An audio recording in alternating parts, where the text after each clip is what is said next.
Good morning guys! Welcome to my first vlog for 2026. Happy New Year po sa lahat sa atin. It's Saturday. Yung week na to is medyo challenging kasi nag-start ng daycare yung baby ko. And first, yung second day ng daycare, nagkasakit po siya. So, hindi na po siya bumalik ng daycare for the remaining week. So, nag-stay at home na lang po siya. Kasama ako nung Thursday at saka kasama si daddy niya nung Friday. So, kagahapon nga Friday, dinala namin siya sa doktor just to make sure na okay ang lahat, no? Dito sa Australia, yung baby is kasama or pwede mong ma-add sa Medicare mo, yung public medical, what's that? Parang PhilHealth kung sa atin ba. Pero yung Medicare nila is talagang nagpa-function. Ano po, kasi wala po kaming out of pocket na binayaran. Bali, bulk billed po yung nangyari. So, yung payment is kukunin nung practice, nung clinic sa Medicare. So, wala kami binayaran dun sa check-up. At sa awa naman ng Diyos, okay naman si Ellie. Wala naman siyang nag-recover naman na po siya, no? So, sabi ng doktor, ituloy-tuloy lang daw po namin yung ginagawa namin.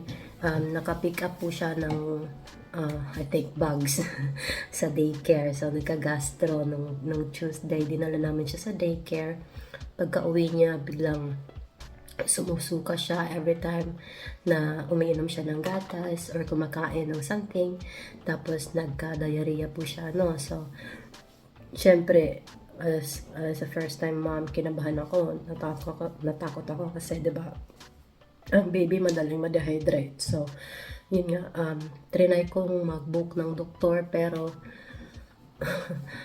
naka-leave pa yung mga doctors doon sa practice na pinupuntahan namin. So, yung available lang is nung Friday, kaya kailangan namin magantay ng Friday bago namin siya mapacheck sa doctor. Pero yun nga, everything is fine. She has recovered. So, okay na yun. Nag-iisip ako, may dalawa akong camera. Una, bumili ako ng DJI Osmo Pocket 3. Ito siya. Ito yung unang ginagamit ko sa mga outdoor vlogs ko dati na hindi ko pa naman na-edit. Madami akong video na hindi pa na-edit kasi as a working mom and I'm working full-time po, nag-full-time work po ako. Tapos, syempre, pagka-uwi mo ng bahay, priority mo naman yung bata. So, wala na akong time para makapag-edit between sa trabaho ko tsaka sa pagiging mama. So, kinausap ko naman yung kapatid ko kung gusto niya mag-sideline ng editing. Hindi nga lang masyadong mahal yung bayad ko kasi nagsisimula pa lang tayo. Pero at least pwede niyang gawin sa free time niya, no pressure, ganun. So, pag-aaralan naman daw niya. So, tignan natin. Baka pag magsimula na siya mag-edit, pwede na ako makapag-upload ng madaming video. So, ayun nga. May pocket ako. Tapos may bumili ako ng Nano, DJI Nano. Kasi, feeling ko, eto, mahihain ako. So, pag ginagamit ko to sa public, parang, patago, nahiya ako, ganun. So, iniisip kong bumili na maliit na camera para hindi siya ganun ka obvious, so, bumili ako ng Nano nung last month, parang Christmas gift ko sa sarili ko. So, ito siya. Maganda naman siya. Tapos, pwede mong i-disconnect yung camera. So, pwede mong ilagay sa malayo yung camera, pero nakikita mo pa rin kung anong nangyayari dito. So, like, i-on mo lang siyang ganyan. May power button to siya. Tapos, ito din isa. May power button din yan dito. So, i-on mo lang. Tapos, pag nakaganto yung camera, anong tawag dito? Naka-horizontal yung film. Tapos, pag ganyan naman, naka-vertical yan, naka-landscape na siya. So, napaka-convenient nito. So, iniisip ko, if baka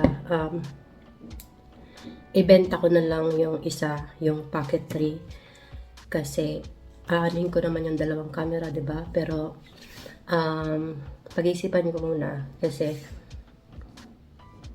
medyo mahal yung bili natin dito. Tapos, pag binenta natin sa marketplace, 'di ba, mas mura yung price ng pagbebenta mo. Tapos, what if pala, kailanganin ko siya kasi yung gusto ko sana makapag-vlog ng different POV. So, if may dalawa akong camera, maganda siya kasi pwedeng yung isa nasa kabila, tapos yung isa nasa isang POV. So, yun nga. Pero, hindi ko alam. Tingnan muna natin. Pag-iisipan ko muna or let me know kung ano sa tingin nyo yung tama kong gawin. Pero, yeah, yun nga. For now, ikikip ko muna siya. Pero, I will use yung nano siguro. Yung gagamitin ko most of the time. Bumili ako ng selfie stick. Kung sakaling kailangan ko siyang tag dito, kailangan ko siyang naka-stand on something. So, yun. Pero nakakatuwa din siya kasi magnetic. So, pwede mo siyang ilagay sa surface. Sa, ano yan? Sa ibang surface. Tapos, mag-stand lang siya ng ganyan. So, yeah. Right now, ginagamit ko yung cellphone ko kasi gusto nga ipakita yung mga camera ko. Yay! So, yeah. I'm gonna start my day. What happened here? Ay, nakaganto pala. Bumili din ako. Ito, separate lang yung case. Bumili ako ng case para hindi madaling masira yung camera natin. So, medyo pricey. Kaya alagaan natin, no? Ayan. So, tsaka, dati nag-iisip ako kung anong bibilhin kong camera, kung ito ba or Insta360. Pero dahil may pocket na ako, DJI na lang yung binili ko para isang app na lang yung gagamitin ko pag nagda-download ako ng video. Tapos, pwede ko din gamitin yung ito, yung mic ng Pocket 3 sa nano ko. So, yun. Kaya, hopefully, by this year, kompleto yung camera ko. Hopefully, mag-go yung kapatid ko na mag-edit ng videos ko para medyo mas consistent na tayo sa pag-upload ng video. Saka, ano din, the years prior, gusto ko mag-English kasi pinapractice ko yung English communication skills ko. Kaya gusto ko mag-English sa YouTube. Pero dahil nga English, hindi naman ako marunong ako mag-English pero hindi ako ganun kagaling. So, hindi ko ma-express yung sarili ko masyado pag nag-i-English ako. Kaya, ngayon yung focus ko is mag-grow yung channel ko at ma-express ko yung sarili ko. Growing up kasi, parang hindi kami allowed na mag-voice out ng opinions or parang hindi nagmamatter yung opinions namin. Kaya, hindi kami natuto na mag-express ng sarili namin, no? Ng nararamdaman namin, ng iniisip namin, gano'n. So, everything is like masked and hidden. Pero ngayon, gusto ko na matuto na i-express yung sarili ko, given na mommy na ako, no? May anak ako, tapos yung anak ko nakikita, parang ako yung pinaka-main role model niya kasi ako yung kasama niya lagi sa bahay. So, gusto ko makita niya or gusto ko mag-embody ng confident, ng gusto ko maging tamang model para sa anak ko. Yun lang. Kaya, ito yung mga changes na gusto kong gawin sa sarili ko is para talaga sa maging inspiration ako ng anak ko, ano. So, yun. Napakahaba ng intro, pero thank you sa pakikinig. So, ngayon, maglilinis ako ng bahay. Saturday kasi, yung bahay namin hindi talaga malinis-linis. Everyday naman ako naglilinis ng surface, ng spots ng bahay. Pero, at the end of the day, para makalat pa din siya. Hindi ko alam kung anong gagawin ko dito. Pero, just keep trying, no? Kasi pag hindi naman ako naglinis, biglang magbi-build up naman lahat. So, nakaka-stress kasi pag sobrang madaming kalat. Like, ako yung tipo ng tao na hindi man ako palalinis. Nasanay ako na ako lang mag-isa. Since after college, no, ako na lang, I was living alone. Tapos, yun nga, hindi ako palalinis, pero hindi naman ako makalat na tao. So, napaka-minimal ng pamumuhay ko dati, kaya walang masyadong kalat sa kwarto ko. Pero ngayon na may family na ako, may asawa ako, may anak ako, ang daming mga items, kumbaga, nawala na yung pagka-minimal ko kasi, well, ako personally, konti lang din yung gamit ko, pero yung asawa ko, tapos yung anak ko, madami silang items. Syempre, hindi ko naman pwedeng itapon yun. Although, minsan, gusto ko talagang itapon yung ibang bagay na hindi naman namin ginagamit, naka-display lang ganyan, or nakatiwangwang lang somewhere. So, pero yung asawa kasi masyado siyang attached sa mga gamit niya. So, hindi siya yung tipo na willing magtapon or willing mag-let go ng mga gamit unless medyo mahaba-habang process talaga yung pag-let go niya. So, just giving him time. Alam ko darating din yung araw na magiging at one page din kami pagdating sa mga gamit na hindi ginagamit. So, yes.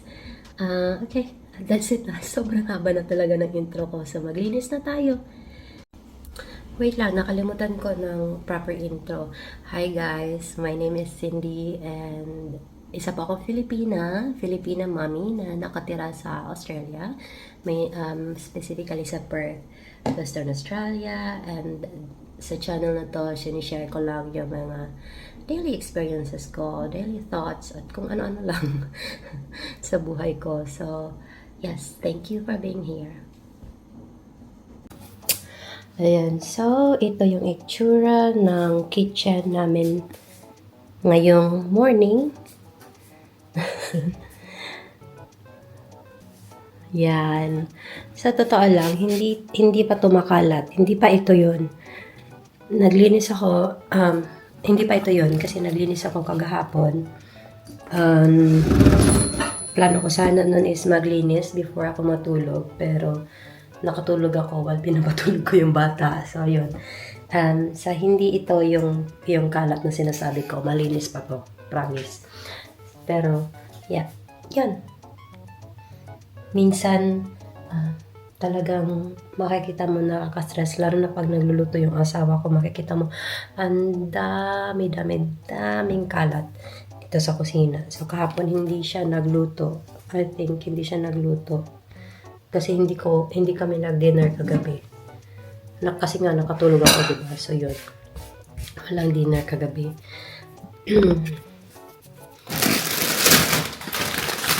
Share ko lang din, ngayon 2026 gusto ko ng healthy living. So, proud ako sa sarili ko. Kasi ito, favorite chips ko dito sa Australia. Usually, nakakaubos ako ng mga isang packet niya. Isang pack na ganito kalaki na ubos ko in one go. Pag binuksan ko, pak, tuloy-tuloy na yung kain mo, no? Pero, ngayon nga, this year, gusto ko maging healthy. Actually, hindi lang ngayong year, gusto ko maging healthy. Kasi, gusto ko nandun ako pag nagka-baby yung anak ko. Kasi, nung nagka-baby ako, for the first 6 months, wala ako masyadong help. Kasi kami lang nga ng asawa ko, no? Tapos siya nagtatrabaho, tapos ako sa bahay. At hindi siya madali. So, may mga days na umiiyak ko na ako kasi feeling ko sobrang hirap na new mommy, walang pahinga, walang tulog, etc. So, gusto ko maging healthy, maging malakas para sa pag-time na yung baby ko magka-baby, at least nandun ako para sa kanya. So, yun yung goal natin. Hindi lang ngayong taon, but going forward. So, hinay-hinay na tayo sa mga junk food. Tapos, sa start na ako mag-exercise more regularly. So, ito na yata yung New Year's resolution ko. Eat healthy and exercise regularly. So, sige, linis na tayo. Tama na ang chika.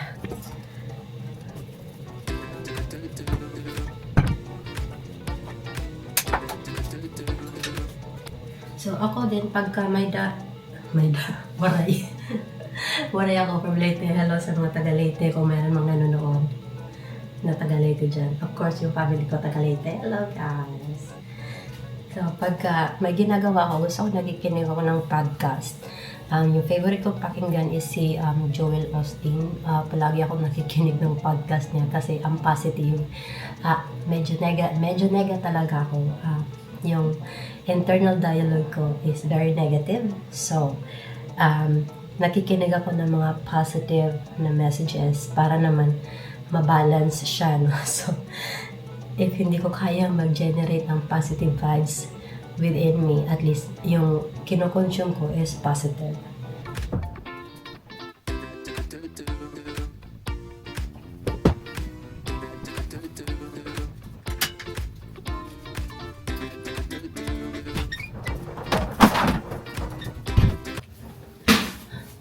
So, I decided na gamitin yung Nano.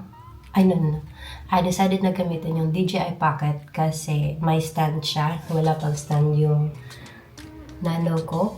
Pero, sa totoo lang, maganda din tong DJI Pocket 3 kasi may tracking feature siya. So, press ko lang yung mukha kong ganyan twice and sinusundan niya ako kahit saan ako magpunta yan. Right, left, di ba? Maganda siya. So, I think I'm leaning towards just keeping that.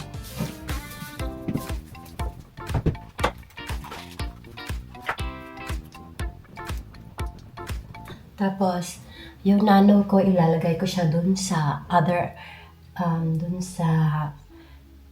side, sa corner, ilalagay ko siya dun para sa ibang POV naman. So, sana maganda yung kalabasan ng video na to.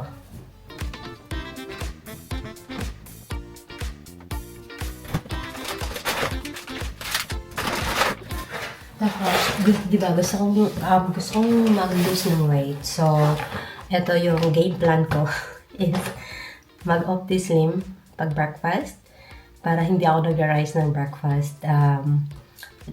Nag-start ako mag-OptiSlim mga, I think, October or November ng last year. Medyo nag-work naman siya, pero Pasko, umuwi kami ng Pilipinas, Paskong Pinoy. So, hindi ko alam, napapadami yung kain ko pag nasa Pilipinas ako, pag kumakain ako ng Filipino food. So, mag-start over tayo. May iba pa akong flavors, may strawberry, may chocolate, vanilla, tapos ito banana. Banana yung pinaka-favorite ko kasi pwede siya malamig, pwede siya mainit. So, yes. Shinare ko lang, hindi ito sponsored, not yet at least. Balang araw.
Let's find your shoes first.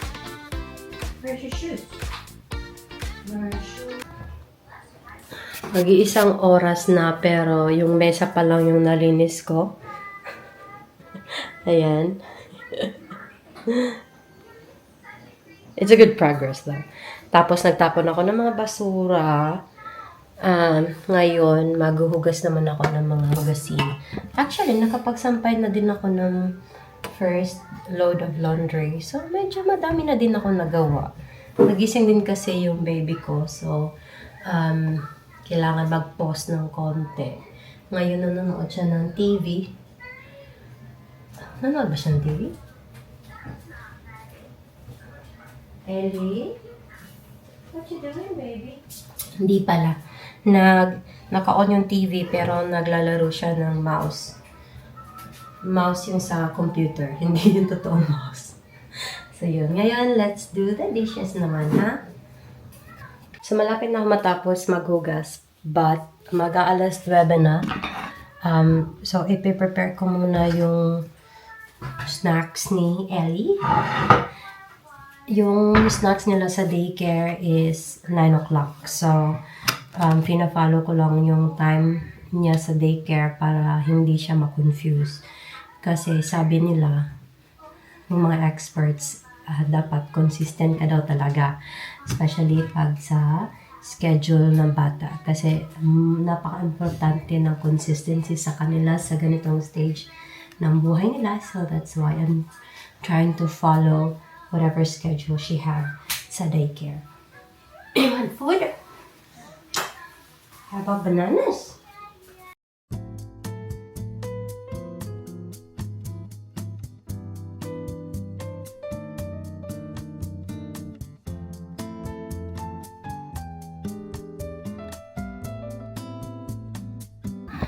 So, prepare po ako ng blueberries para sa snacks ni Ellie. Dahil nga po may sakit siya this week. Hindi siya masyadong nakain ng solid food. Kaya po, binigyan namin siya ng Bellamy's organic something.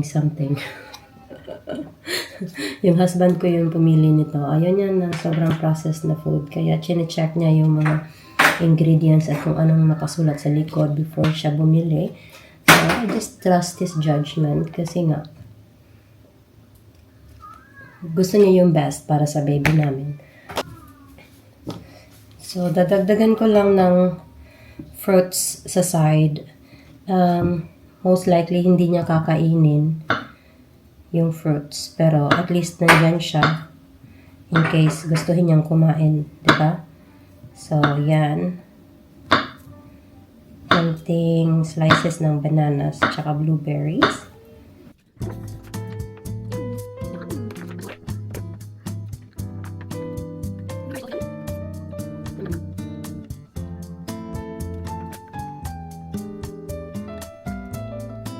Tapos na pong mag-snacks si Ellie. Hindi niya masyadong kinain yung fruits na prepare ko. Yun nga, kasi nga, she's a bit unwell. Pero, good news is, almost naubos naman niya to. So, at least may something pa din siyang nakakain along with yung formula niya, of course. So, by the way, sabi, hindi daw pwedeng i-consume to straight from the packet. Pero yun lang po yung way na gusto ni Ellie. So, tinry namin dati, nilalagay namin sa isang container. Tapos, sinusubuan lang siya. Pero hindi niya gusto yun. Mas na-enjoy niya yung i-consume niya straight sa packet. So, whatever works, I guess. Hindi ko alam kung bakit. Maybe kasi, pag kinonsume niya ng direct sa packet, no, namimix yung lawan niya dun sa content. So, pag ganun, hindi mo na siya pwedeng magamit ulit. Kasi, yung nagpo-form yung bacteria pag nag-contact sa laway yung pagkain. Kaya hindi mo na siya pwedeng magamit ulit. Just a thought. So, hindi ko sure kung yun yung reason nila, pero feeling ko yun yung reason. Feeling lang. Feelingera tayo eh. So, yun. So, ginagawa namin, mostly nauubos naman niya. Pero pag hindi niya nauubos yung laman, hindi na namin binabalik sa ref. Tinatapon na lang namin just to be safe.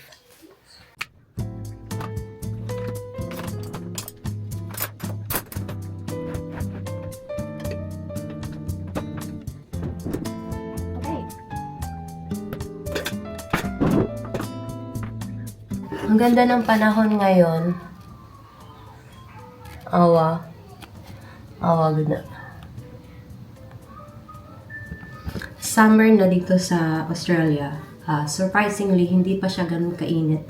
Pagka uwi namin dito nung January 1 kami dumating ng madaling araw. Malamig pa yung hangin. So, akala ko mainit na kasi summer na, diba? Pero yeah, medyo malamig pa, medyo mahangin pa. Mga February going March, sasagad na yata yung init niyan. So, i-enjoy natin yung magandang weather while nandito siya, while it lasts. Tapos na din po ako maglinis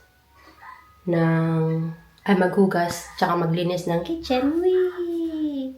Hindi siya sparkly clean, pero pwede na. Huwag na tayong magpa-sparkly clean kasi hindi naman tayo aesthetic channel, diba? So, yun. Done with the morning routine. Magsasampay na lang ako. Tapos, I can go on with my day, do other things. Baka mag-work ako ng onte kasi kailangan ko mag-catch up sa trabaho ko this week. Kasi nga, kailangan ko mag-absent kasi na-sick yung both si Queen at si Ellie. Tapos, kailangan ko din mag-catch up sa study. Nagsa-study ako ng nutritionist course. I want to study nutrition kasi, ayun nga, diba, nakwento ko kanina na gusto ko ng longevity. Gusto kong tumanda ng healthy para makatulong ako sa anak ko when the time comes na siya na ang maging mommy. So, part of that plan is to study nutrition para alam ko kung ano yung dapat ini-intake ko. Kesa naman, titingin-tingin lang ako sa mga video sa YouTube na napaka-random. Mas gusto kong may kaalaman ako personally para alam ko kung ano ang kailangan kong kunin, kailangan kong bilhin, kailangan kong kainin. So, hopefully, matapos ko yung course kasi nakakatamad pala mag-aral, no? Lalo na pag online lang. Iba siya sa classroom type na study kasi at least sa classroom na-motivate ka mag-aral kasi lalo na pag may mga kasama ka tapos may mga deadline pero pag ikaw lang online study, ikaw lang bahala sa oras mo, so nagpo-procrastinate ka. Nag-enroll ako ng March last year, mga 1 unit pa lang yung natapos ko. Madami pa akong units to go. So, yeah, magsasampay muna ako. Tapos, yun na. Aral-aral. Nakalimutan kong i-on yung camera. Just me yun.